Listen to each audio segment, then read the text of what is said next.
महाराष्ट्रातील सर्व शेतकरी बंधू भगिनींना व मान्यवरांना माझा नमस्कार. Doctor Ramchandra Sable official YouTube चॅनलमध्ये आपणा सर्वांचं मी स्वागत करतो. हवामान अंदाजाबद्दल आपण थोडक्यात माहिती घेऊया. भारत हवामानशास्त्र विभाग व भारत कृषी हवामानशास्त्र विभाग यांच्या आकडेवारीवरून मी आपणास हा हवामान अंदाज देत आहे. आता नुकत्याच गेलेल्या सोमवारी 20 फेब्रुवारीपासून महाराष्ट्रात काही भागात वादळी वारे, अल्पशा प्रमाणात गारपीट, पाऊस असं उभ्या पिकांचं नुकसान झालेलं आहे. आता ही माहिती आपण सोमवारीच प्रसिद्ध केलेल्या ॲग्रोवनच्या दैनिकामध्ये जो लेख मी आपणाला सर्वांना पाठवला त्यात मी जिल्ह्यासहित ही माहिती दिलेली होती की या भागात पावसाची शक्यता आहे. आता याशिवाय आता आपण या पुढचा भाग आपण पाहूया. आज बुधवार दिनांक 25 फेब्रुवारी व उद्या गुरुवार दिनांक 26 फेब्रुवारी रोजी महाराष्ट्रावर 1010 हेक्टोपास्कल इतका हवेचा दाब राहील. आज मध्य विदर्भातील यवतमाळ व पूर्व विदर्भातील चंद्रपूर या जिल्ह्यात ढगांचे गडगडाटासह विजांचे कडकडाटासह पावसाची शक्यता आहे. शुक्रवार दिनांक 27 व शनिवार दिनांक 28 रोजी महाराष्ट्रावर 1008 हेक्टोपास्कल इतका कमी हवेचा दाब राहील. त्याचे कारण म्हणजे किमान व कमाल तापमानात वाढ होईल. राज्यातील बहुतांशी जिल्ह्यात कमाल तापमान 34 ते 35 अंश सेल्सिअसपर्यंत वाढेल व हवामान उष्ण व कोरडे राहील. महाराष्ट्रातील बहुतांशी जिल्ह्यात आकाश अल्पशा प्रमाणात ढगाळ राहील. मराठवाड्यात वाऱ्याचा वेग वाढेल आणि वारे 13 ते 14 किलोमीटर प्रति तासी वेगाने वाहतील.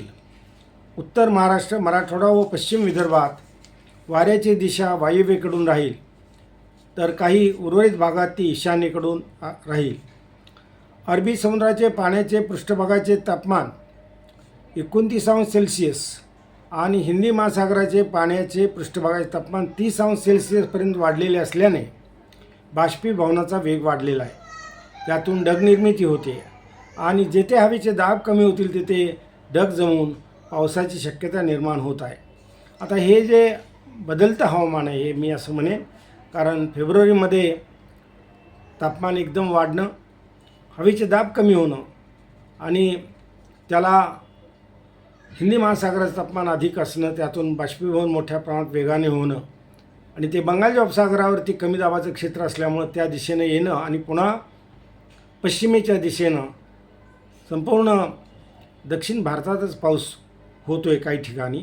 त्याचबरोबर महाराष्ट्राच्या पूर्वेकडील भागात विशेषतः आता हा पाऊस झालेला आहे.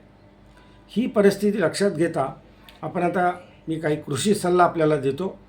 आकाश ढगाळ राहण्यामुळे आणि हवेचे कमी दाबाचे क्षेत्र निर्माण राहण्यामुळे या आठवड्यात काही भागात पावसाची शक्यता निर्माण होईल. उन्हात वाळत घातलेली हळद अथवा धान्य पावसाची शक्यता लक्षात घेऊन झाकून घ्यावी. उन्हाळी पिकांच्या पेरण्या लवकरात लवकर उरकाव्यात. त्याचबरोबर पिकांना गरजेनुसार पाणी देणं गरजेचं आहे. उन्हाळी हंगामात बहुतांशी भुईमूग असेल, अगर बाजरी असेल, मूग असेल, 8 दिवसांनी पाणी देणं गरजेचं आहे. आता हा झाला कृषी सल्ला. आता आपण काही शेतकऱ्यांच्या प्रश्नांची उत्तरे घेऊ. श्री भोपळे विचारतात की आता मका लागवड करावी का? पाण्याची सोय असल्यास आपण मका लागवड जरूर करावी. श्री प्रवीण पाटील विचारतात की रब्बी पिकांना पाऊस राहील का?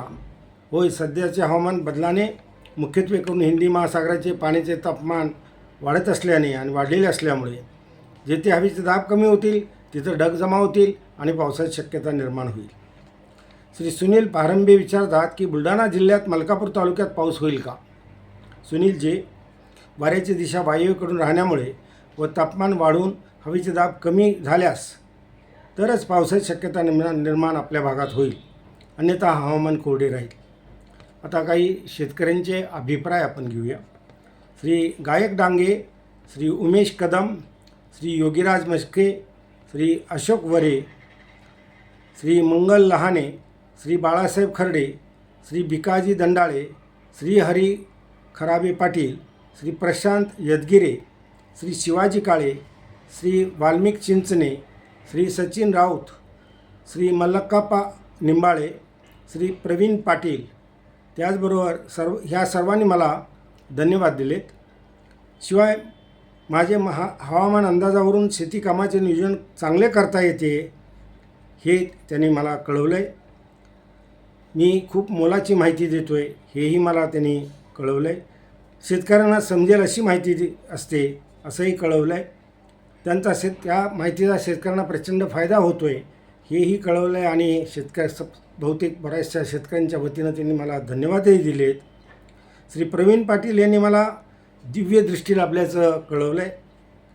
प्रवीणजी धन्यवाद. सचिन राऊत यांनी मला शेतकऱ्यांचा देव अशी उपमा दिली. सचिनजी आपणाला धन्यवाद देतो.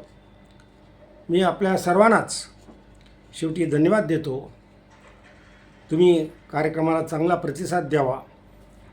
हा कार्यक्रम आवर्जून अनेकांना पाठवावा, त्यांनाही फायदा त्याचा मिळावा अशा दृष्टीनं आपण यापुढं काम करूया. आणि दर रविवारी तुम्हाला पुन्हा मी अग्रवनच्या अंकाद्वारे पुढच्या 4-5 दिवसासाठी आठवड्यासाठी माहिती पाठवतच असतो. अग्रवनच्या अंकातील लेख पाठवत असतो. त्याचाही आपल्याला उपयोग होईल. या सोमवारी देखील मी सर्व जिल्हावार कुठं पाऊस होईल ही माहिती दिलेली आहे. पहिला पॅराग्राफ आपण शेवटी वाचून बघा. आता ही भारतीय हवामानशास्त्र विभागाने काही ठिकाणी येलो अलर्ट जारी केला आहे.